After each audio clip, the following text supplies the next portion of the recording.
Hello and welcome to Not One Right Way, the podcast. It's your host, Melissa, she, her, and It's me, Marv Yaka, they, them, theirs. how are you doing, Marv? I'm doing great. It's bright and sunshiny today. I think I might go out for a little hot girl walk later. Nice. Yeah, how are you? Good. It's rare that we get to do like a normal time recording. We always do it like in the evening post work. So I do feel fresh, awake. It's good. I feel good. Yeah. Yesterday, one of our past guests, Lila, it was her birthday yesterday, and I am going to brag about this on the podcast.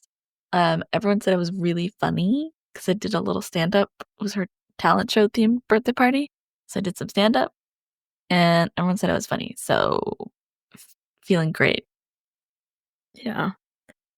And I wanted to clarify for the audience that I did already know this about Melissa. I didn't know she was funny. We did take a stand-up comedy class together because we thought we were funny. Yeah, That was hilarious, actually. we did think we were really funny. We're like, oh yeah, we gotta take this stand-up class. We're hilarious. And then we got in the class and we were like, maybe we're not that fun. Funny enough for ourselves, I guess. Yeah, and then it comes full circle because we started this podcast because we're like, we're still funny, right? Yeah. Um, So I'm glad you got that little confirmation. You are funny. yeah, People that aren't me. it's true. It was like a lot of random people telling me that I'm funny. It was really great for my ego. I was feeling Yeah. really low, and it was just like, Yeah. yeah, take me back up, pick me up, strangers. It's great. What are you watching? I actually don't want to talk about what I'm watching, but I will tell you this. I was looking for some like pump up music because like around noon, I'm like, maybe it's nap time, but I really shouldn't do that, right? Like it's not actually that great for your body or your like circadian rhythm or whatever. And the song that I always go back to is Armadillo by Bombing Tiger. Very good song. They recently released an EP. Short, sweet, very good. And it's not short and it's not the album. It's got a different name, not Sabrina Carpenter's Short and Sweet. I'm glad you're on the same track as me because I was trying to explain exactly that. It came out in like 5 different pieces and it wasn't a sentence. Yeah. It's their greatest hits EP, which is 5 totally new songs. Nice. Very good. The music video is stellar, as per usual. Absolutely lovely. You would enjoy Spirit Chable. Okay. I'll check it out. That You does should. sound fun. Well, to keep in theme then, I won't talk about what I'm watching in depth. I'll also provide something different. I'm going to see a comedy show to stay on more on theme. I'm going to see Answer for It at Dynasty Typewriter, which is a really cool theater here in LA. They're super fun, like small local theater. They do a lot of kind of weird performances. So like right after the comedy show, I'm seeing Answer for It. They're doing a live reading of the Muppet movie. And I'm just so sad that I didn't get tickets to that too, because I would love to be present for that experience. Because all my favorite voice actors are going to be there for it. Paul F. Tompkins, Mark Evan Jackson, Janet Varney, Mike Gagliardi, like superstars in my heart. Yeah. But yeah, it's a great theater and they have great concessions, like the popcorn. You can get toppings for your popcorn, savory, sweet, great merch. So highly recommend going to Dynasty Typewriter if you're ever in LA or if you live here. So that's what I'm up to today. Nice. Yeah. But I'm even more excited than seeing Answer for It, even though that's going to be great, to talk to our guest today. It's a good friend of mine. We work together at Sledgehammer Games, and she's still there as an associate producer, Stephanie Refuerzo. Snaps and claps. Hello. Welcome, Stephanie. I always loved when we would hop on a Zoom going, Stephanie. It felt right. Welcome, Stephanie. Thank you. So glad to be here. How are you? It's been so long. Oh, good, good. The huge. What is the huge for the listeners who may not know? Oh, working and hanging out with my dog and my hubby. Nice. Nice. Yeah. Are you doing anything today? Watching anything currently? Any favorite songs? Oh, favorite songs. I do not have a favorite song right now. I was going through the Grammys, like music, to see if there's anything that I would like. Yeah, I'm not sure yet. I'm still going through it. Okay. Yeah. No pressure. I feel like it's always nice to have like a preset list, like, here's the good stuff. Like, if you want a recap of the year, just listen to like the things that got Grammys. Yeah. And I watched Yeah, it, so I was like, "Oh, maybe I'll actually try and listen to the music." that's smart. A lot of Beyonce, from what I can tell. Yeah, Yeah. and Kendrick Lamar. Cowboy Carter is pretty good. Marv, do you want to start us off with your hard-hitting question for Steph? Yeah. I mentioned this before, Stephanie, but I am a social worker. Really get deep into the weeds with people day one, really dissecting their life. My question for you today is, what color would you use to describe your day? Wow. Um, I'm gonna go with that sunsetty violet color. Mm, Nice. Yeah, just it's very calming, very chill. that's a very Steph color. Having worked with Steph, you always bring a very chill vibe into what could be chaos, what could be a bad day. You would join a meeting and I would immediately feel better. Oh, I'm glad.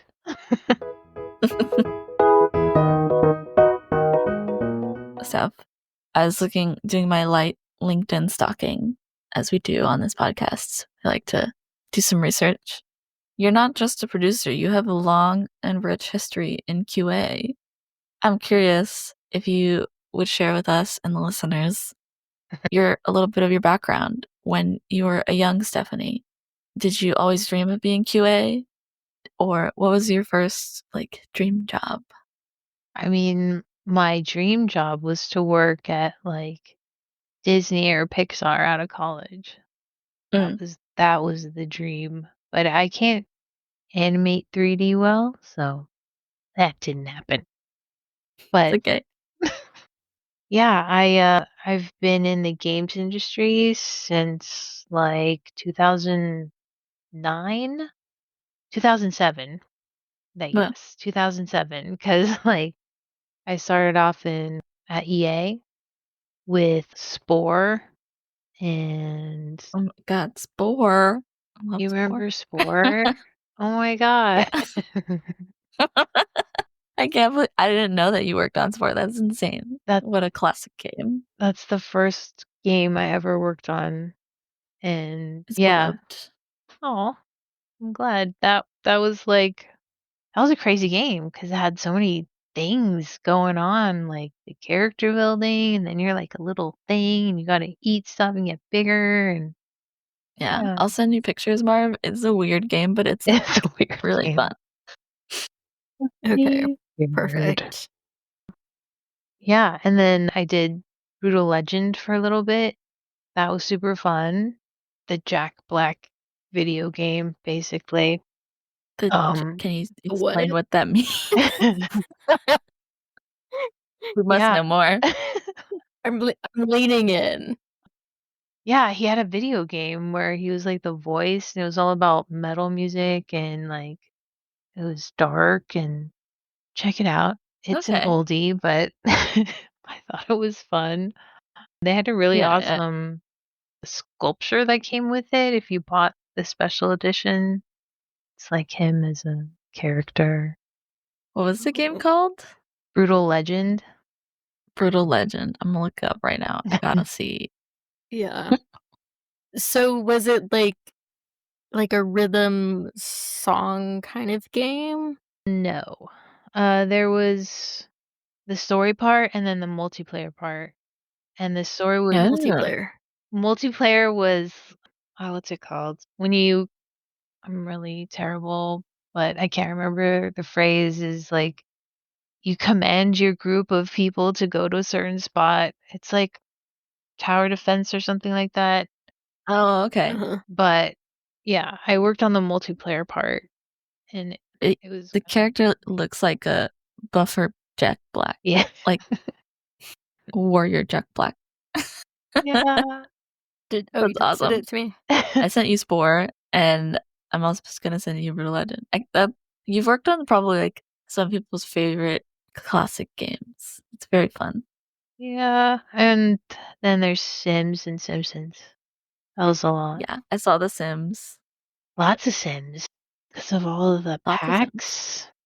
Mhm. Yeah, that was a big chunk. Just Sims all day for life. Hmm. Are Well, you a not Sims fan, or can you not look you. at Sims anymore? You know what? I never played Sims. I never played it. I I didn't really like know which part would be for me, and then working on it, Mhm. I was like the build by expert. Mhm. So, but yeah, I never played it. But build by was super interesting to QA. So lots of What does build by So mean oh for? for the people that don't play Sims. Yeah.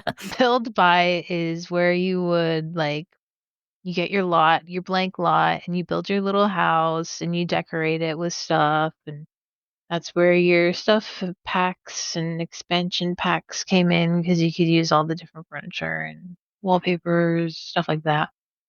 So, Okay. yeah, it was neat. so in my head, somebody that does QA is always playing games. And so please disabuse me of this notion. What are you doing? What is QA testing involved? You were an analyst, I believe. That was one of your titles too. Yes. So So, what are those kind of different roles?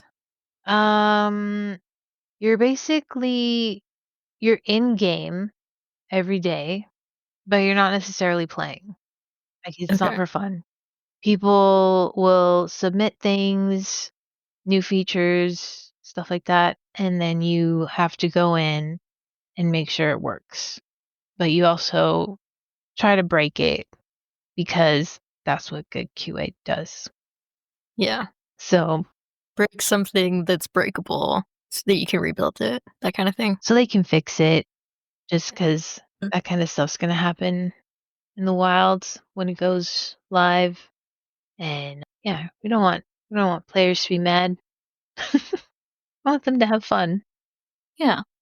I think, like Marv said, there is this myth that QA people are just playing the game all day, and it's the best job in the world because they just get to sit around and play video games all day.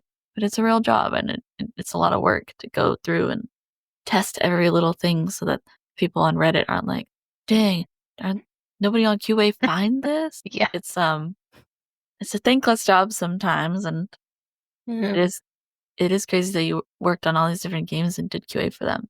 Can you walk us through like I know you haven't been doing QA for years. We could go into your producer life later, but what a normal day for a QA person would look like how you would test a bug and like how you would document it and what the Oh. less glamorous life of QA would be like. Oh, you want to know that? Okay. We can go there. Let's go there. You Get real. usually, okay, for real, you usually get up and in before the office, before the rest of the office, Mm. because you have to check latest build that it's not like just a coaster for your cup. But that's an old school saying also because like builds are all digital and they don't come on discs. Like when I started in QA, there was discs that we had to like get from our Oh, manager, put in and check, but now it's all digital. So crazy. but So that's why it would be a coaster, yeah, roughly mug shaped. Like, it's the disc, the compact Yeah. disc, and it would just be garbage. It didn't load. But, Wow. yeah, so you get up before everybody, check the builds.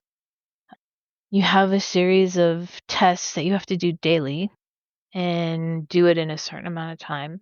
They're usually just basic checks of certain things, like make sure this loads, make sure you can finish this, make sure this is working, all that stuff.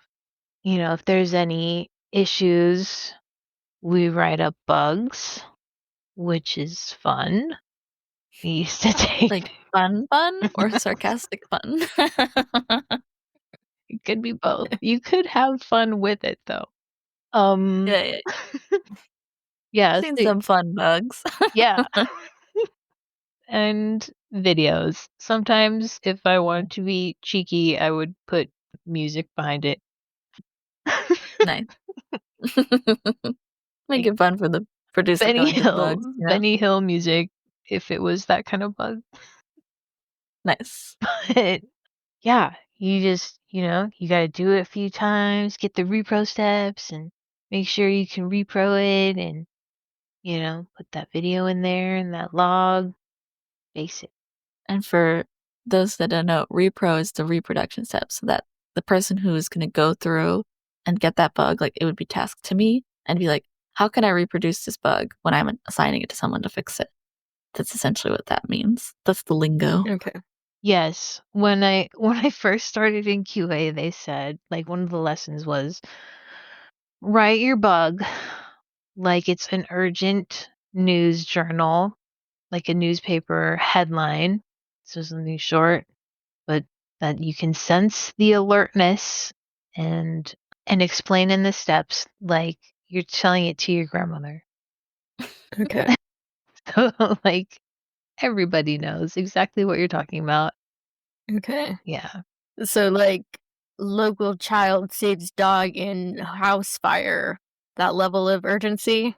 Um, if it needs it, yes. Like, you have to do that, Yeah. like or people aren't gonna just be like, that's okay. Just let it it'll be fine." Y yeah, I mean, if a bug was in all caps, I'd be like, "Oh, this must be really important." Um, and if it was all lowercase, I'm like, "Must be not that important." Seems pretty l And if it's italicized and bulleted, like, what then? There's little emojis on the end of it. No, Yeah, yeah, yeah. Like little fire, fire emojis, and fire. oh god, something's really wrong. Someone needs to look at this now. Yep. Okay. So the little fire emoji would symbolize, like, local child saves dog from fire level of urgency? Yeah, this is important. Oh, I'm gonna ask for that now. If there's no emojis, I don't wanna see it. That's a P3 at most. Priority 3 Yeah. bug, not a P0. That's the hierarchy of, like, bugs, 'cause I think I don't know if that's how it's always been at least, but when I was doing bugs, it was like, P0, it means everything is broken, stop everything you're doing and fix this bug. But, like, a P1 to P4, that was, like, P0 being most important and P4 being like, "You can fix that next week." Next week, more like, yeah. That's where Next bugs month. go to die. Yeah. P4s aren't real. Yours are like, if you ever have time and the energy and you want to fix this, these do. But it's never like, you know, do overtime to get this done tomorrow. Yeah, yep, definitely. Did you enjoy working in QA? Or you or were you, like, constantly trying to find a way to move into production? What was that like? It's like everything else, it has its ups and downs. But I really liked working with the world building team at Sims. Shout out to Pelham. He was super nice. Hmm. And they all like I don't know, they were very encouraging and just gave me a lot of information. And like by the end there, I was trying to help fix bugs in the world, and then like the world the team would like help me submit the fixes. So I would go in game. There was this whole thing in Build By where you could build a house, upload it to this share where everybody in the world could like pick at it and, you know, bring it back down and what is it called? Like the gallery or something. Mhm. But we had a certain like work one where I would upload a house and it would be fixed, and then the world builder artist would pull it down and actually put it in game for me. So they didn't have Yeah. to fix it. So I was trying to like do that. But that was at the end, right before I got let go. Mm. Do you have any like words of wisdom for people who want to work in QA? Like how they could, I guess, approach being a better QA person?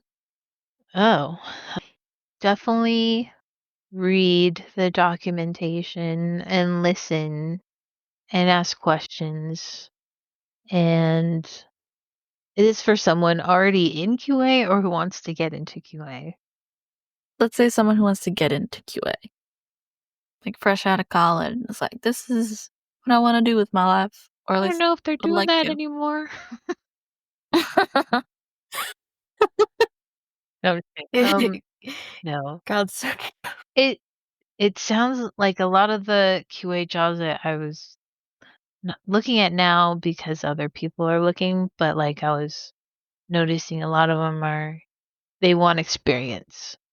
Mm, So it's like where do you get experience if you can't even get into the entry level job? Like constant conundrum. it's a cycle, a vicious cycle. Like how does that work? But for that person that wants to try and get in there, it's definitely helpful if you know people, like network for sure, because that goes a long way. And the industry is small. Yeah, So, but yeah, just be really curious, organized, just keep applying. I think it was a lot easier when I started though. But yeah, like EA had like a mass hiring. It was the weirdest thing. I've never seen anything like this before or after. It was like this huge room and all these applicants were there, and then there were tables set up and people were sitting at these tables. It was like a weird speed dating employment opportunity thing. You know how speed dating, you like go different tables and talk to people, and then yeah, this was like for employment. wow, So you would that like, is weird. right, I've never seen that after that or before that, but like you would go to one person and it would be like an engineer and they would ask you certain questions about that. Or it would be, bless you, sorry. Bless you. I'm sorry. bless you. Um, Thank you. or it would be like a producer and they would ask you questions. And like Mhm. a designer. And it was like from each department sitting at a table asking you stuff. And then I guess at the end they all like tallied up their papers and if you got in, you got in. Yeah, They needed a lot of that's people. crazy. Yeah. I don't think that's a common occurrence, No, but that's a cool story. Yeah, no. yeah. Job fair, speed dating, group interview combo. Like a Yeah, 3-for-1, but it's like not Head and Shoulders, you know? definitely. The closest thing was when I was in college and they were looking, like, if you needed, what's it called? Like, you're on scholarship, but you still need, like, money paid work work assistance, work aid, Oh, blah. yeah. Work study? Financial aid? Yeah, work study money. Like, Oh, you need a job on campus. It's called work study. And they had a job fair, so I was like, "Okay, I'm gonna go get a job for my work study." And it was all these departments on campus, And so you kind of just went up to each department and was like, hey, I'd love to be your office aide, essentially, just like get my work study. And the department I ended up working for was just like, yeah, we like you. We're going to hire you. So it was just kind of like almost like speed dating because I would go up to each department and kind of pitch myself and be like, hey. But it just ended up being like the people I matched with the most personality wise. I ended up working there all 4 years of college. That's cool. But it's like very different because it's just a college campus versus like a big company doing speed dating. Right? for QA. For Everyone QA. was going to QA. Everyone. Yeah. Okay. Yeah. And before that, was it just because you were not sure you were gonna make it to a big studio like Disney or Pixar, and you're just like, this is my chance to like break into the industry? What was the mindset going to that big interview?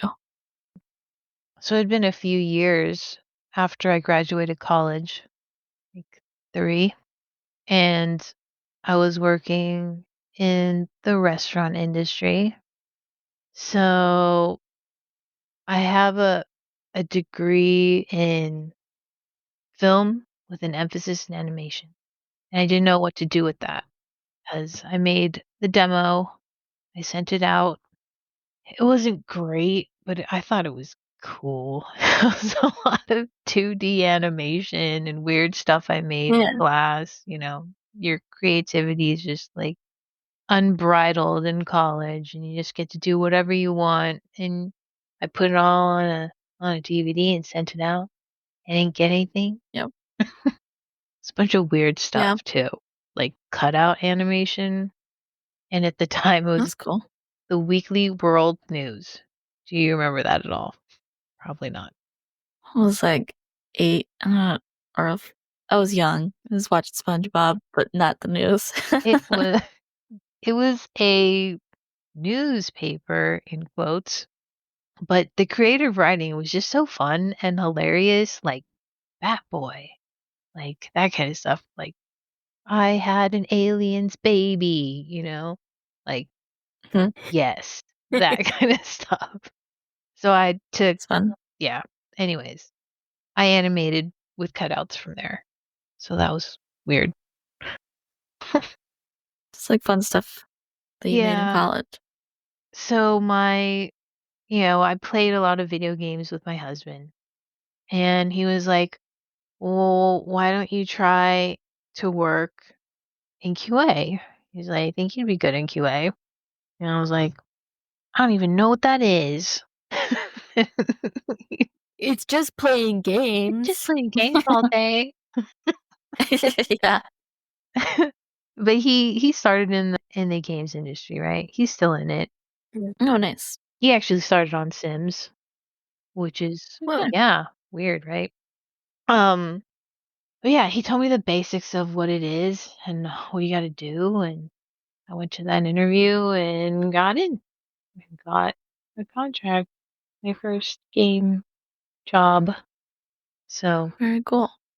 and that was on Spore, or is it like a different game or different project? they didn't tell me what it would be for. It just kind of like wherever they needed you at the time. So that was for Spore. It ended up being Spore. Mhm. And then yeah. What did you QA test on Spore? Do you Um remember? dude, yeah. Character. So there was the character creator. You had to make sure all the things worked, like all the buttons and all the pulley Nice. out parts, extendable. Yes. There is a thing that people like to make with that. And there was a time phrase that we used. I don't know if it's Mhm. appropriate. Does it involve dicks or penises? Yes, it does. I love how fast you got that, Marv. Yeah. It was I taught sex ed to middle oh, schoolers. Very familiar. True, true. true, true. Here we go. It was TTP, time to penis, Yeah.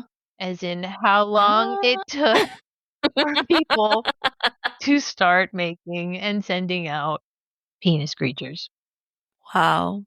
I Wow. mean, that's what Spore was built for in a way, you know?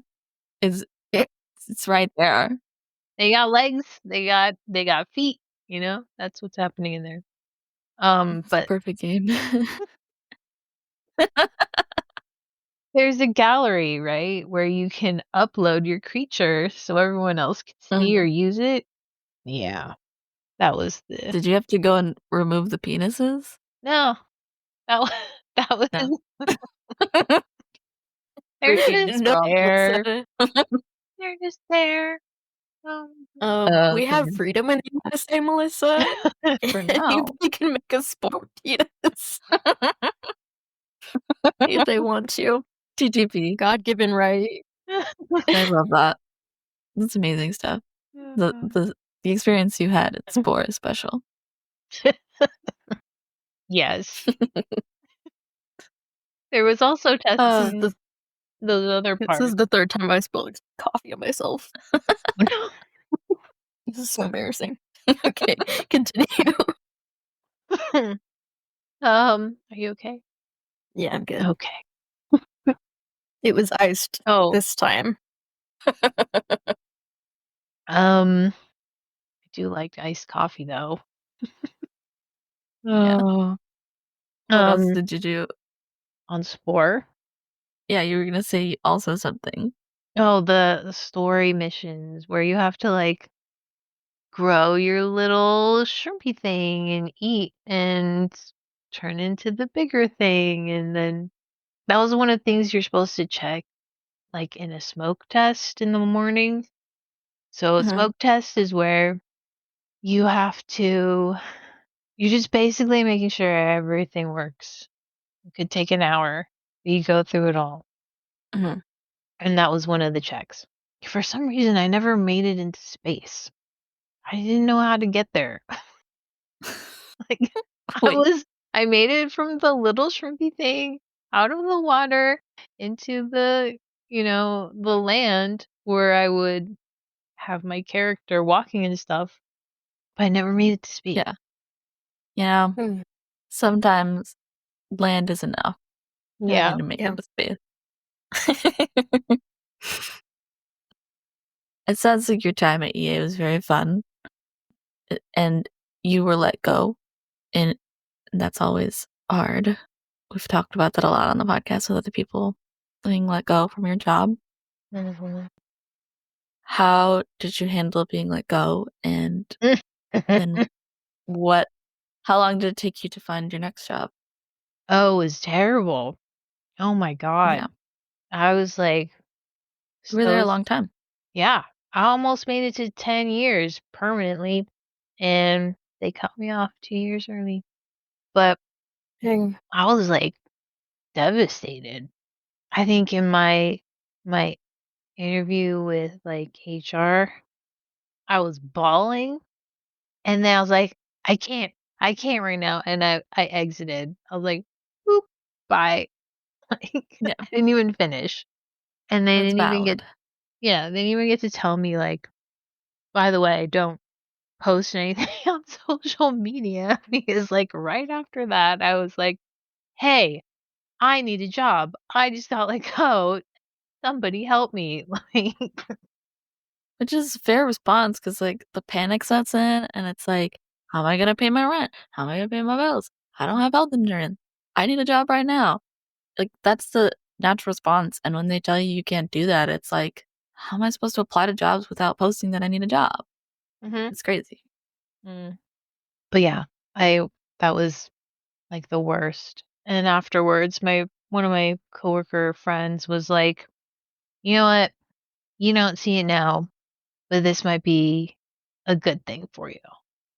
Which, Yeah. a few months later, I got into Sledgehammer, and it's so far so good. I've actually moved out of QA, which I don't think I would have ever done if I stayed at EA. Mhm. Mhm.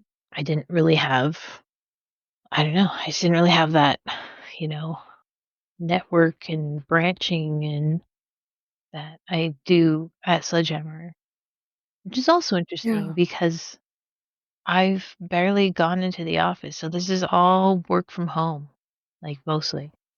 Yeah. And what inspired you to move into production when you started your new job? Well, do you remember Knox? Yes, I've heard many a tale of Knox. I've He also heard of Knox. Wow. A Alex Wow. Brockie talked about Knox. Maybe Monisha mentioned him.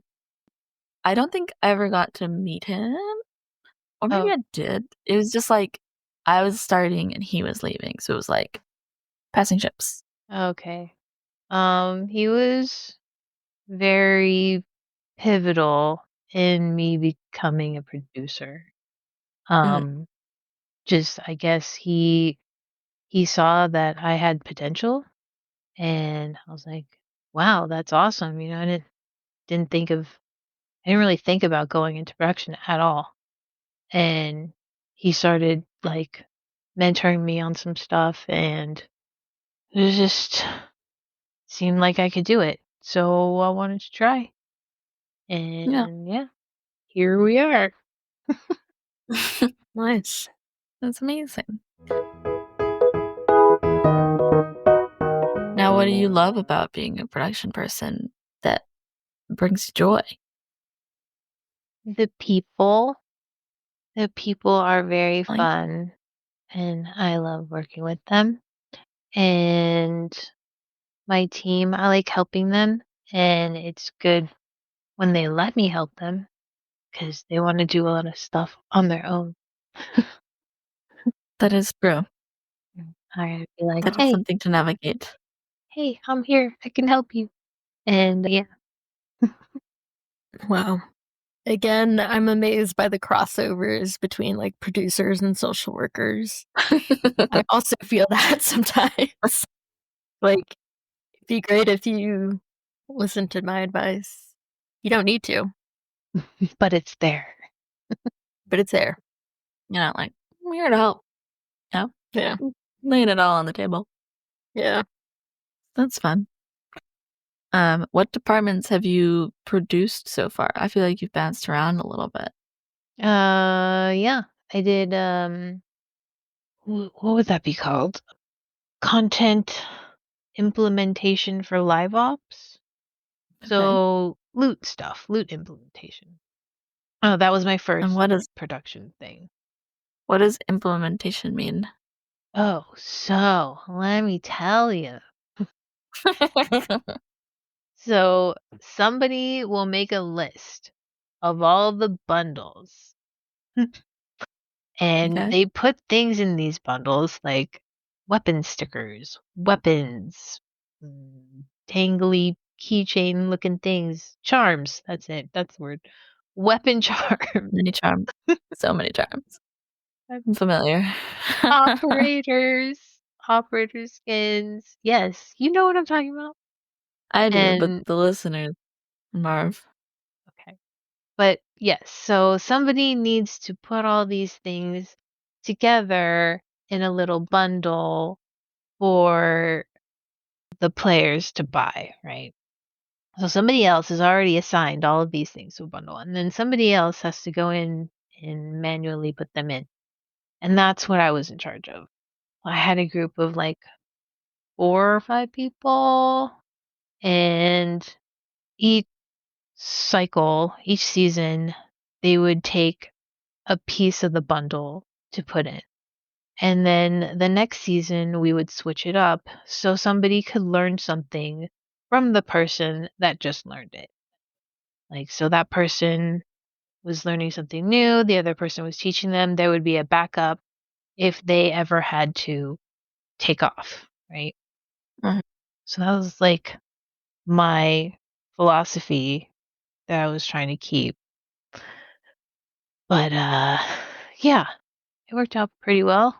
Everyone learned a little bit, different stuff, and yeah, I think it worked. We got all of our stuff Mhm. in. So, Yeah. It's A plus in my books. woo! it seemed like a very technical thing to manage, and I was always like, "Stephanie knows what she's doing. She's got those confluences running, and I appreciate it." Oh my god, those pages. Oh, yeah. Confluence is the bane of my existence. Monisha and Rachel BR, they both worked on these pages to get them as automated as possible. Yeah. I still use it to this day. I will copy paste. Yep. It was so good. It was impressive what they did. Very. I saw on your LinkedIn something about automation from Jira to Confluence. Is that what you're talking about? Yeah. Or is there something? Yeah, so in, Confluence, you can make Jira show up, but then you could also, Oh, okay. show certain fields from Jira, so you would only have to update the ticket and not the Confluence as well. So it'll just Yeah, I automatically. figured out how to do that too. Yeah, it's It's super helpful. magical. Yeah. You just update the ticket. And for those that don't know, Confluence is kind of another tool you can use. It's a website that connects to Jira. We've talked about Jira a lot on this show. But Confluence is almost like a Wikipedia that you can build with your team. So it'll have pages and like information that you need. My only problem with Confluence, the reason I have beef with it, is everyone always want pictures, which is, I get it. You want pictures on your Confluence, you want pictures on your Wikipedia. But when you want your pictures updated all the time, it becomes a very manual thing for a producer to do. It'll be like, okay, I have to go and manually upload this picture into this very complicated program. And so it's like, I will have a conference for you with the automation of the Jira, but there won't be pictures. And then people would like get all up in arms about how they needs to have pictures. And I'm just like, I can't do that for you. It's too much work. It's like, So that's what why I had else do problems. you want me to not do that you want pictures? I will just sit here, put pictures all day if you just want me to not do that. To my other job. Yeah. If you click on the Jira, the picture's in the Jira link that is on the Confluence page, but that wasn't enough. People just didn't want to click into the tickets. So it was a whole thing. Yeah. That's my beef. Okay. I want to thank you for being vulnerable and brave in this space today. I want you to know that I hear you. I hear you. Thanks. There are some really talented people who figured out a way to get pictures to upload into the Confluences, but it was so complicated and it involved like servers and things that I didn't understand. And I was just like, that's wizardry on another level beyond me. Coding I and appreciate them. Coding. scripting in Confluence, like, that's crazy. Yeah, it was Crazy crazy. talk. Yeah. Where did you go after implementation? What did I do after? Oh, SP, single player. So I worked on people would get certain levels to work on. But for some reason, I had my hand in several levels assisting just because I don't know, because I could. I don't know why I did that. But yeah, I was trying to Yeah. help out where I could, and I did several levels that SHE was working on, and then other studios helped out and did some levels, but I didn't really help with those because it's Mm. another studio. Single player producing also seemed like a different beast to me because it was like so many departments and I didn't even know where you started to like what you were managing. Yes, it was a lot of departments, and they wanted me to own a level, and then I tried, and then they sent in another producer. But I was Yeah. super junior, so I didn't it makes sense. Like, save Yeah. me. It's good to have help, support, a team. Yeah. But, yeah, that's a lot because you gotta deal with, like, environment and level design and lighting, like, everything. Mhm. So, that is a different beast for sure. And then after that, I went on to multiplayer, combat design. So that's everyone working on designing weapons. Yes. I'm sure my Google history is on some kind of watch because I Google AK-47 and what happens if you blow up this thing. That's how I felt, yeah. It's for a game, I That's when we swear. started working more together, Yes. Yeah. trying to figure out how to make the design work with the actual models and blah, blah, blah. That was Mm-hmm. fun. Lots of meetings. Yeah. Was nice. And are you still in design, or did they move you to a new department? No, I'm still design. Combat design. And now, yeah, more guns. Amazing. I've never touched a gun before, but I have to work with them all the time. Yep. Well, you've got a nice, I think, range of experience now across your work history. How do you feel in this retrospective? It's been a long journey. Yeah. I mean, since 2007, it's 2025 now. Let's do math. Oh God, no. Or if you were a mathlete, what's the math? 18. Oh my 18. God. I can't believe you brought up my dark past on this podcast. You brought it up yourself, so. That's like, When? Oh no, some interview Anyways. ago.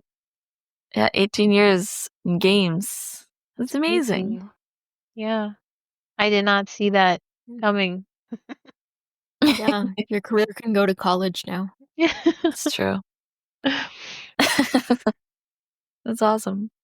Like, you went from working on penises and Spore to houses and Sims, rock Jack Black, and now guns and Call of Duty. Yeah. And we all Range. know the guns are a phallic symbol. Essentially. circle. It's full Full circle. Full circle. Oh, back to Yeah. penis. Oh, awesome. I hope that helped. Thank you. I appreciate it. Do you have any final words of advice for any aspiring game devs? Find the fun in whatever you're doing. Also, make your own game. Make it. All of it. All of it. No. But yeah, find the fun. Definitely. That's good advice. Thank you, Steph. This was so fun. I miss you, and it was so nice to catch up. It was fun. Yes. Thanks for having me. Yeah. Thanks for putting in the work to be here and taking the time today to meet us. Yeah. For sure. A lot more penis talk than I was expecting, but that's the journey. Yeah. Well, thank you. Have a lovely Sunday, and Yes. I'll stay in touch. Yes. Thanks. Yes. Bye. Thanks. Thank you. Good meeting. Bye. Bye. That was our conversation with Stephanie. As I always say, so delightful, so wonderful. Yeah. What a story. I'm glad I could bring my professional experience into this conversation. Yeah, your background was super helpful in this. Yeah. I really can't wait to tell Harrison about the Spore stuff because he's going to be so pumped. He loves Spore. Oh. Spore is a very funny game. Yeah. Were you the kind of girl who would kill her Sims in Sims? I never played traditional Sims. I played My Sims on the 3DS where you couldn't kill your Sims. It was more like for kids.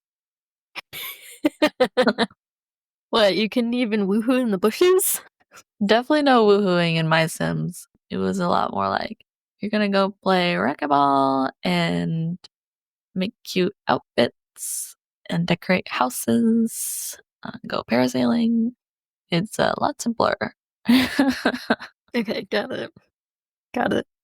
It's almost like Animal Crossing, but Sims. So, did you kill your Sims? I can be honest and say I've never played Sims. Yeah, I was gonna say, I feel you like don't seem like someone who plays any video games. yeah, I don't. Play Pokemon Sleep, and that's it. Yeah, I'm aware. But thank you for asking. No Sims for me.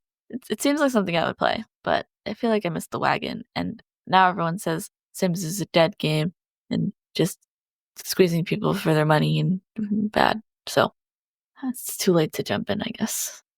Yeah, because then you'd be giving your money to a money-hungry corporation.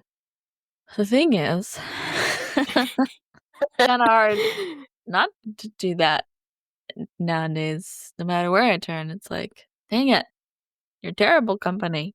I try really hard though to boycott Yeah. where I can, but it's inevitable sometimes. Anyway, thanks for Stephanie for joining us, telling us about QA. It was cool to learn about QA. I've worked with QA people, and sometimes I also forget that like they're not just playing video games all day. It's a kind of intense job and Yeah. a lot of work. A lot of work. Very cool. Stephanie didn't mention this in her advice, but I guess we should give the advice that if you really want your bug to be seen, you should put a little fire emoji at the both ends of it in the title. I when I would go through bugs, it'd be like kind of almost mindless, just be like, "Yep, not my department," and just shamelessly sending it to another department, not my problem. And a lot of the time, it was rigging. Be like, "Ooh, sorry, rigging, it's your bug." Sent so many bugs to rigging. This is my formal apology to the rigging department. I send so many bugs your way. It's like hashtag not my problem. Anything where it would say, I think it was like about movement, just like, oh, there's some like things aren't oriented the right way, or it's like, oh, it was like clothing is clipping, any clipping bugs. I'd be like, oh, rigging, not my problem. I would just like type clipping into the search bar and be like, bulk assigned to rigging. I'm not even looking at these bugs. I'm so sorry. Yeah. You gotta get, they had a lot of things to do. And Yeah. I love the rigging department very much, but they know it's their job. Yeah. I want to thank you again for your honesty. um, yeah, do you want to close up?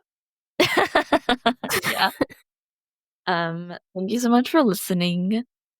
Remember to like, comment, subscribe, tell your friends to listen. What else?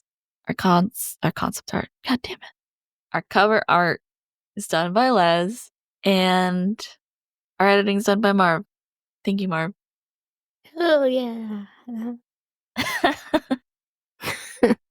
And remember, There's not one right way. to make a penis in Spore. There's not one right way to make your, what are they called? Tickets? Bug reports? Bug ticket. Make your ticket stand out by giving it a headline. There's not one right way to move from QA to production. There's not one right way to process a layoff. And there's not one right way to make a game about Blackjack as a warrior hero. Blackjack? Blackjack? Nope, Jack Black.